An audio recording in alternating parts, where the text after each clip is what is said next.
صدیقہ رضی اللہ تعالیٰ عنہ فرماتی ہیں، تفسیر روح البیان میں موجود ہے، کہتی ہیں ایک دن حضور اچانک میرے ساتھ آرام فرماتے بستر سے اٹھے نکل گئے۔ ہمیشہ نبی پاک علیہ السلام کا طریقہ مبارکہ تھا، جب رات کو تہجد کے لیے اٹھتے تو کہتے ابو بکر کی بیٹی حق تیرا ہے، وقت تیرا ہے، پر اگر تو اجازت دے تو میں اپنے اللہ کو راضی کر لوں۔ آج حضور نے پوچھا ہی نہیں، بستر سے اٹھے چلے گئے۔ کہتے میں اٹھی، میں نے دائیں بائیں دیکھا، محبوب نظر نہ آئے۔ حضور کی طامت استعمال شدہ پڑی تھی، وہ طامت میں نے اٹھا کے اوڑھ لی اور میں نکل گئی حضور کو تلاش کرنے۔ کہتی ہیں جب میں باہر گئی مسجد نبوی شریف کے ساتھ جنت البقیع کی جانب، نبی پاک سجدے میں تھے۔ کہتی ہیں میں گئی، تھوڑی دیر کھڑی ہوئی، حضور نے آہٹ سنی تو پوچھا تو کون ہے؟ میں نے کہا میں عائشہ ہوں۔ تو محبوب نے فرمایا یہ عائشہ کون ہے؟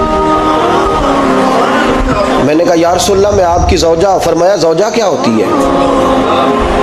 یا رسول اللہ میں ابو بکر کی بیٹی۔ تو